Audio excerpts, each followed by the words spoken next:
반갑습니다. 김미아 생사입니다.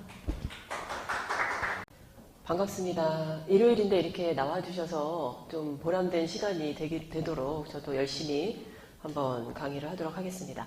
오늘 강의는 명의신탁 주식에 대한 이제 컨설팅 기법들입니다. 실제로 과세관청에서 명의신탁 주식에 대해서 관심이 굉장히 많죠. 저희가 주식 양수도를 하면 혹시 이 주식이 명의신탁 주식이 아닌가 가장 먼저 보는 것 같습니다. 그래서 오늘의 테마는 명의신탁 주식의 개념, 명의신탁 주식은 어떤 건지, 두 번째는 왜 명의신탁 주식이 위험한가도 살펴보고요. 세 번째는 차명주식 통합분석 시스템과 명의신탁 증여의제. 명의신탁은 증여의제로 증여세를 일단 부담하게 됩니다. 그리고 네 번째는 그렇다면은 우리가 이제 기업의 명의신탁 주식에 대해서 어떻게 컨설팅을 하면 좋을지 여러 가지 기법들에 대해서 살펴보겠습니다. 첫 번째로 이제 명의신탁 주식의 개념인데요. 명의신탁 주식은 우리가 흔히 알고 있는 이제 실질 주주와 주주 명부상의 주주가 다른 것입니다. 따라서 요즘은 이제 신탁법이라는 것을 많이 활용하는데요. 이 밑에 나온 대로 신탁법에 의한 신탁은 실질적인 법률 행위입니다. 위탁자와 수탁자가 재산에 대해서 서로 협의를 하고 수탁자는 그 재산권을 관리하거나 처분할 수 있는 권리와 어떤 의무를 가지는 겁니다. 하지만 명의신탁은 실질적으로 수탁자는 아무런 권리도 의무도 없습니다. 그저 이름만 주주의 이제 주주 명부에 올려놓았을 뿐인 거죠. 그래서 우리가 흔히 이제 차명주주란 말을 많이 쓰죠. 실질적으로 차명주주가 발생하는 원인은 아시겠지만 상법상 제가 여기 판서를 좀 하면서 하겠습니다. 상법상 이제 96년 9월 30일까지는 7명의 이제 주주가 필요했어요. 법에 의해서. 그리고 2001년 7월 23일까지는 3명. 이렇게 상법상 발기인 수가 있어야만 법인이 설립됩니다. 요거는 주식회사, 대부분 주식회사입니다. 주식회사가 발기인이라는 용어를 쓰기 때문에 주식회사를 설립할 때 3인 이상 혹은 7인 이상 발기인이 필요해서 실제 발기인 수를 충족하기 위해서 그냥 이제 아무 생각 없이 넣어두신 거죠. 그래서 차명주주가 발생하게 되었고 2001년 7월 24일 이후에는 발기인 수 제한이 아예 없어졌습니다. 그럼에도 불구하고 지금도 법인 설립을 하러 가면 법무사님들은 한 명 주주는 안 되고 몇 명 있어야 된다 이렇게 말씀을 하세요. 그래서 두세 명씩 그냥 넣기도 합니다. 그리고 개인적인 사정.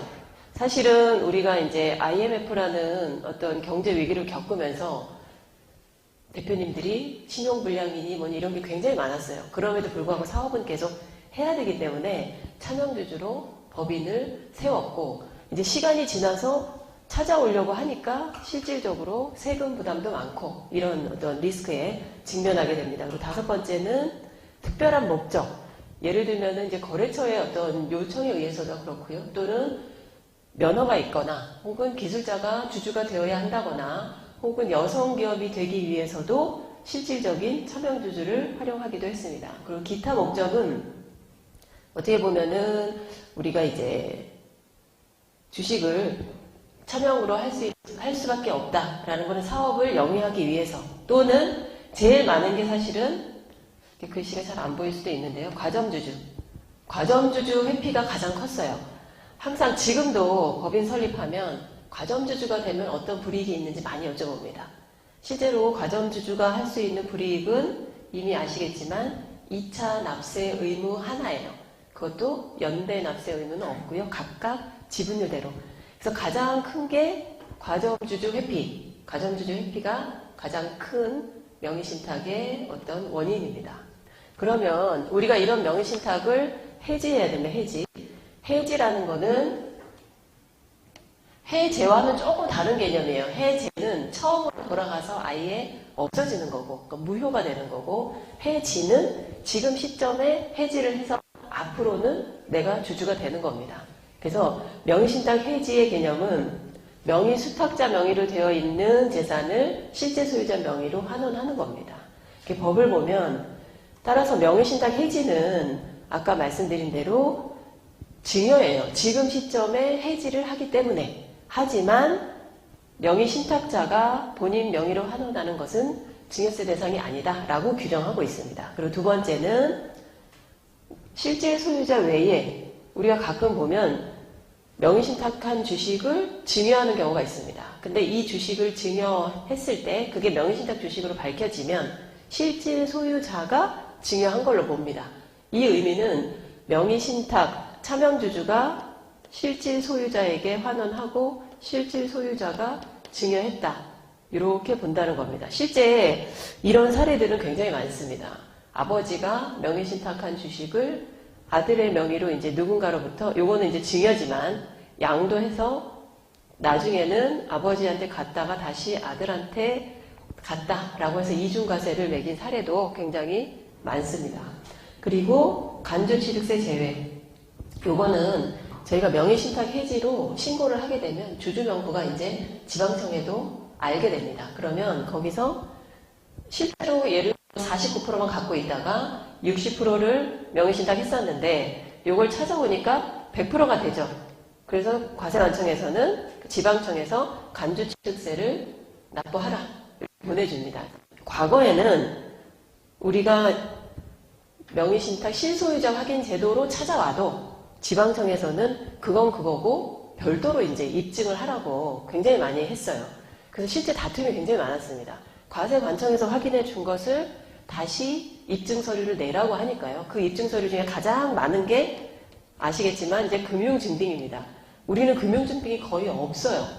그래서 계속 이제 소송에 가고 이렇게 하다가 결국은 대법원에서 간주취득세 대상 아니다 이렇게 했기 때문에 앞으로는 명의신탁 해지로 인한 간주취득세 부담은 없습니다. 실제로 과세하지 않습니다. 그러면 명의신탁 해지 시 이제 검토해야 될 조세 부담. 일단은 명의신탁일부터 해지 시까지 우리가 주주이기 때문에 우리가 배당을 받기 위해서 어쩔 수 없이 명의신탁한 차명주주에게 배당을 하는 경우가 있어요.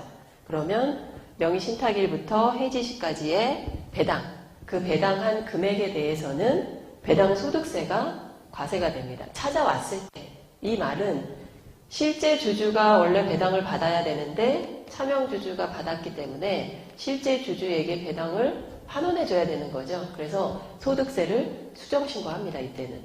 다만 영원히 할 수는 없죠. 지금 찾아온 시점에서 우리가 배당한 시점을 봤을 때 부가제척 기간은 5년입니다.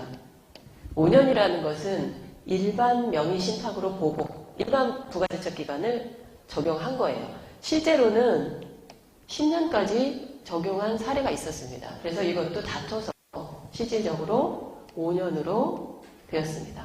그리고 가산세. 가산세는 당연히 붙겠죠. 일반 무신고 가산세. 지금은 부당한 가산세는 40%입니다. 명의신탁도 실제로 처음에 40% 가산세를 붙였던 적도 있었습니다. 하지만 단순히 어떤 의도라기보다는 법에 의한 발기인수 충족 혹은 어쩔 수 없이 단순하게 그냥 명의신탁이다. 단순 명의신탁이다 라고 해서 일반 무신고 가산세를 붙이고요. 사기나 그 밖에 부정한 행위에 해당하지 않는다. 이게 전부 대법원에서 다퉈서 이긴 것들입니다. 명의신탁의 역사가 굉장히 길어요. 그러다 보니까. 그리고 간주취득세. 이거는 아까 말씀드린 대로 명의를 회복한 것일 뿐이다. 근데 여기서 이제 오해하지 마셔야 될 게 뭐냐면 우리가 명의신탁 해지는 지금 시점에 하지만 명의신탁은 과거예요. 과거 그 시점에 돌아가 봤더니 우리가 51%를 초과하는 과점주주가 되더라. 근데 그 시점에 부동산 자산이나 차량 자산이 있다. 그러면 간주취득세는 납부해야 됩니다. 다만 간주취득세를 계산하려고 보니까 지방세도 부가제척 기간이라는 게 있잖아요. 대부분 부가제척 기간을 도과합니다. 그래서 간주취득세 부담이 없는 경우가 많아요. 그리고 발기 시점인 경우가 대부분이기 때문에 발기 시점에는 간주취득세 대상이 아니죠. 처음부터 100%였기 때문에 대부분이 그런 경우입니다. 그래서 간주취득세는 안 나온다가 아니고 해지 시점에는 간주취득세가 없지만 명의신탁 시점에 돌아갔을 때 부가제척 기간 안에 들어오면 간주취득세는 부담합니다. 그리고 증여세. 명의신탁은 증여의제로 보기 때문에 다만 증여세를 내지 않는 경우가 이제 뒤에 나오게